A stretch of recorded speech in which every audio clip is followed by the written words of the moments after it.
आस विवश खास दास हुए,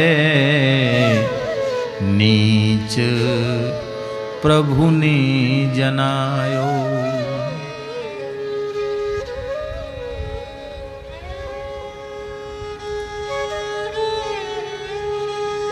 आशा का दास बन जाने के कारण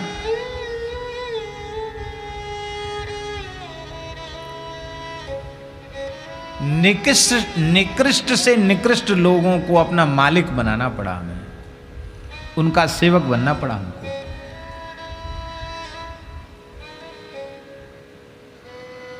आशा न हो तो किसकी नौकरी करनी,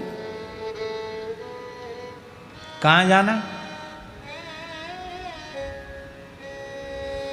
आशा ने हमको ऐसे लोगों का सेवक बना दिया जो निकृष्ट से भी निकृष्ट थे, उनका सेवक हमको आशा ने बना दिया।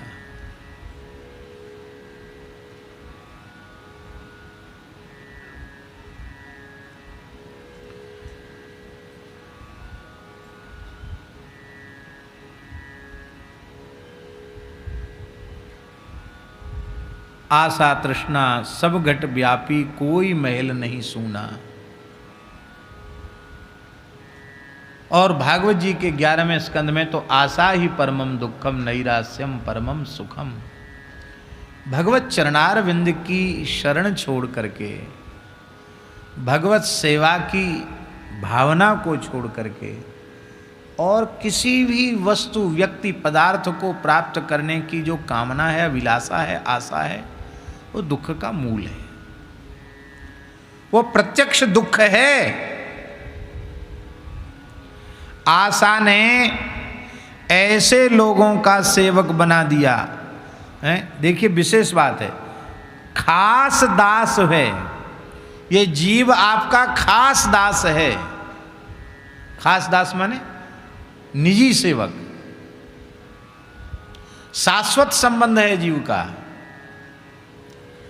इसी को हमारे संतों ने कहा कि जीव श्री कृष्ण का नित्य दास है और श्री कृष्ण उसके नित्य स्वामी हैं। तो नित्य दास है तो बीच में किसी संयोजक की भी आवश्यकता नहीं है, खास दास है। लेकिन खास दास होने के कारण, होने पर भी आशा पिशाची के कारण न जाने संसार के कैसे कैसे निकृष्ट लोगों के नीचे रहना पड़ा, उनका सेवक बनना पड़ा। नीच प्रभु न जनायो। क्या क्या नहीं करना पड़ा। हा हा करी दीनता कही, द्वार द्वार बार बार परी न छार मुँह बायो। न जाने कितने जन्मों में कितने लोगों के द्वार पर हाहा खाए, अपनी दीन दशा भी निवेदित की, लेकिन इसके बाद भी हमारे मुंह में खाक भी नहीं पड़ी। परी न छार, मुंह खोले रह गए, पर घी बुरा की तो चले कि किसी ने राख भी नहीं डाली हमारे मूड़े में। आशय कहने का ये है कि जहां जहां सुख की आशा से मैं गया, कहीं भी मेरी आशा पूरी नहीं हुई, मुझे न कहीं सुख मिला और न कहीं मुझे शांति मिली। ये आपके चरणों से विमुख होने का दुष्परिणाम, आपके संबंध की विस्मृति का दुष्परिणाम। और क्या हुआ। असन बसन बिनु बाबरो, जहां तहां उठी धायो।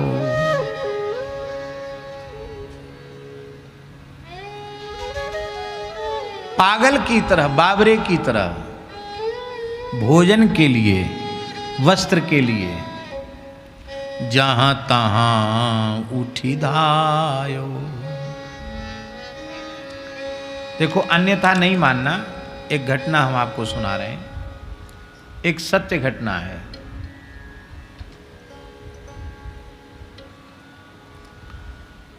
राजस्थान में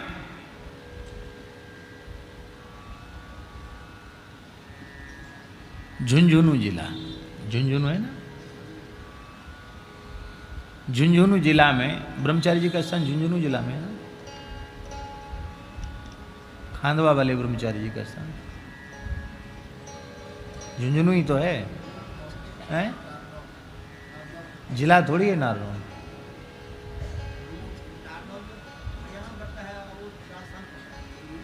झुंझुनू में, हाँ, झुंझुनू जिला में एक स्थान है खांडवा। वहाँ के एक संत हैं श्री ब्रह्मचारी जी, खांडवा वाले ब्रह्म स्वरूप जी महाराज। बहुत अच्छे संत हैं और बहुत अच्छी गौ सेवा करते हैं। हम समझते हैं 400-500 गैया है इस समय उनके पास, और बहुत बढ़िया गौ सेवा करते हैं। और अखंड कीर्तन भी वहाँ चलता है। बहुत अच्छे महात्मा हैं।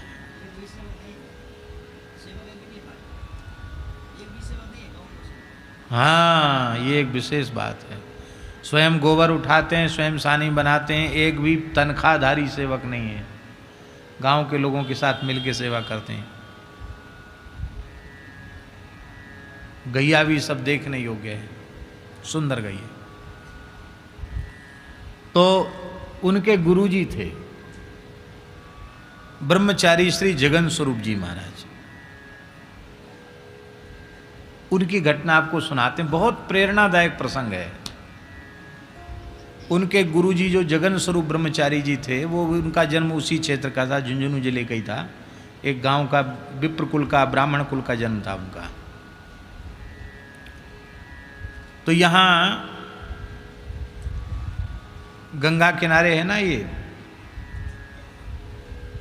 रामघाट, रामघाट है।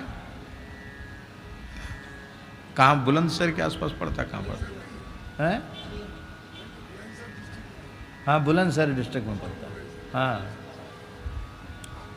बुलंदशहर डिस्ट्रिक्ट में रामघाट पड़ता है, गंगा जी का तट है।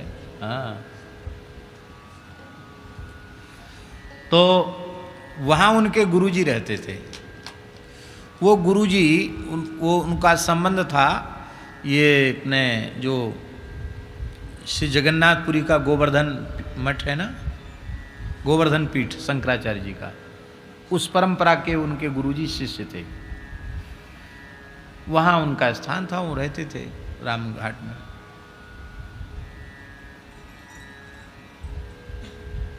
गंगा किनारे प्राय संतों की कुटियाएं बनी रहती हैं। तो किसी संत के आश्रम में भंडारा था, कोई बड़ा सेठ आया था, उसने भंडारा किया था। उस भंडारे में चिट्ठी, कुटिया कुटिया चिट्ठी गई, चिट्ठी जाती है ना भंडारे की।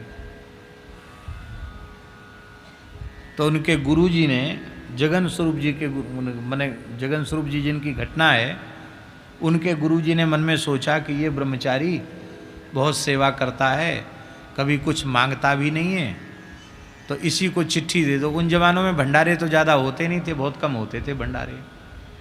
साल में 2-4 भंडारे हो गए तो बहुत समझो, ऐसा था। तो अब सेवा करने वाले को क्या ज़्यादा दया आएगी, तो ही कि इसको बढ़िया भोजन मिल जाए, कपड़ा मिल जाए। तो चिट्ठी दे दी।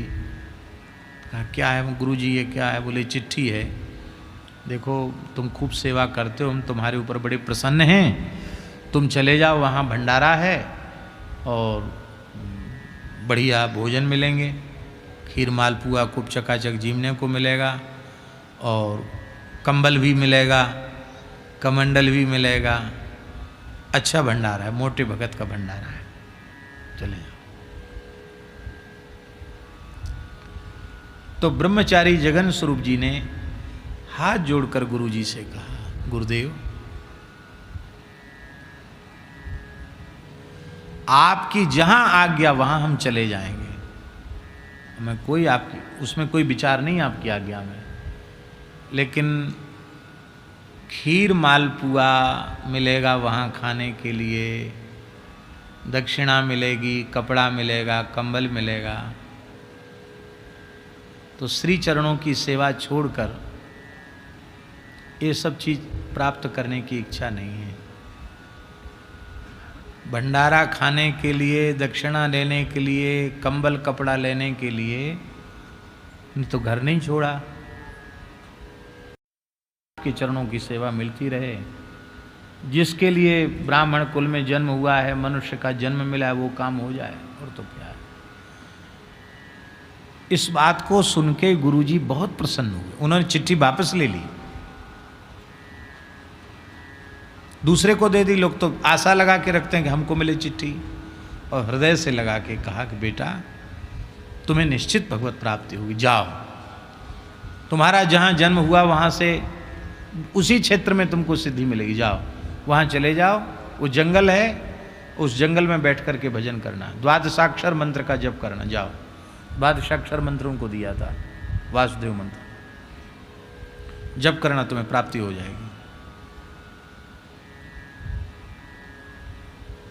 ज़्यादा आयु नहीं थी ब्रह्मचारी श्री जगन स्वरूप जी की, 18-19 वर्ष की आयु रही होगी, ज़्यादा से ज़्यादा। 18-19 वर्ष की आयु कोई ज़्यादा आयु नहीं होती है। गुरु जी को प्रणाम करके वहाँ से चले और वहाँ आकर के एक जाल के वृक्ष के नीचे बैठ गए। ये जो जिसको पीलू कहते हैं, उधर राजस्थान में जाल कहते हैं, तो पीलू के झाड़ के नीचे वो बैठ गए। घोर जंगल था उस समय वहाँ, और द्वादशाक्षर मंत्र का जप करने लगे। जैसे ध्रुव जी मधुबन में आकर के जप करते थे, ऐसे ही जप करने लगे। न कहीं भिक्षा मांगने जाते, वहाँ एक कुआं था, उस पर नहा धो लेते थे। जंगल में एक कुइया थी, वहाँ से कभी किसी ने बनवा दी होगी कुइया रास्ते में आने जाने वालों के लिए, उस पे चले जाते थे, नहा धो लेते थे, अपना भजन करते। तो जाल की पत्ती खा करके भजन किया उन्होंने। कभी कोई आलू या कोई बाजरे का आटा कोई डाल गया, दे गया, तो कभी ले लिया, नहीं तो ऐसे ही भूखे प्यासे। ज़्यादा नहीं, थोड़े ही समय में 6-8 महीने के भीतर ही तीव्र गति से भजन करने का फल ये हुआ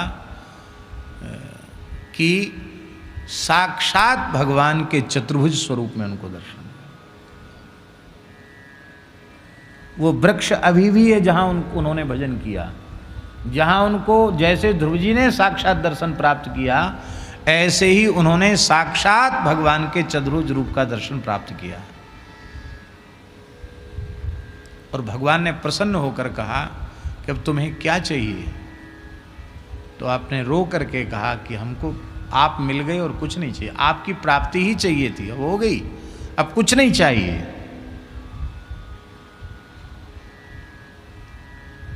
बोले और कुछ? बोले अब हमारा संसार में कोई काम शेष नहीं बचा,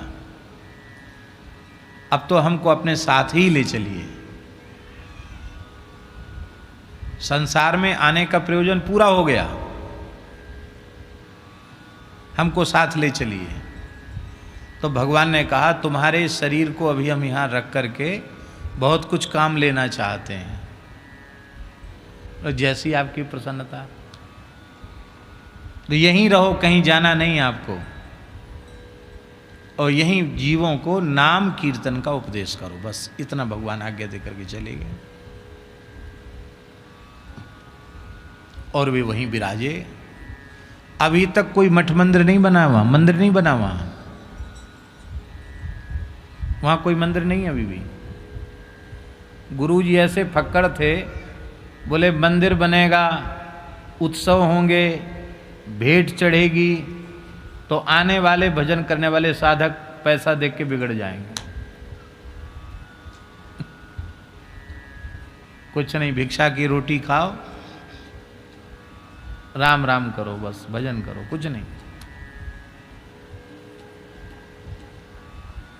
कोई नहीं है मंदिर के नाम पे, कुछ नहीं हो है कोई मंदिर के नाम पे। हाँ, बस वो कमरा है जिसमें गुरु जी जब वृद्ध हो गए थे तो एक हॉल बना दिया था, उसमें एक तखत है, उस पर वो बैठे रहते थे और कीर्तन होता है, श्री कृष्ण गोविंद हरे मुरारे हे नाथ नारायण वासुदेव, ये कीर्तन वो कराते थे गुरुजी।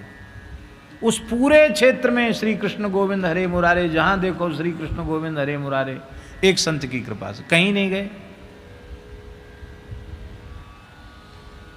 अब उनके शिष्य ब्रह्मचारी जी हैं, वो भी ऐसे ही एक अद्भुत संत है। वो तो खैर जगह जगह जाके सत्संग भी करते हैं और खूब, वो भी खूब कीर्तन। और पहले तो गुरुजी के समय में तो ये था, लोगों को आने की अनुमति सवेरे 4 बजे से लेके 8 बजे तक की थी। कितना? सवेरे 4 बजे से 8 बजे तक लोग आ सकते हैं वहाँ। क्या करें? बोलना ना, कुछ नहीं, श्री कृष्ण गोविंद हरे मुरारे हे नाथ, बस करो, बैठो, गुरु जी का कीर्तन शुरू हो जाए 4 से 8 बजे तक। जाओ अपने अपने काम में जाओ,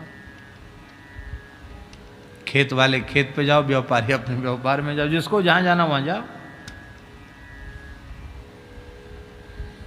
पुरुष वर्ग उनके हॉल में बैठ जाते थे, माताएं बाहर बैठ जाती। ये गुरु जी के समय की बात है। अब तो ऐसी भगवान ने कृपा की, 24 घंटे का खंड चलता है।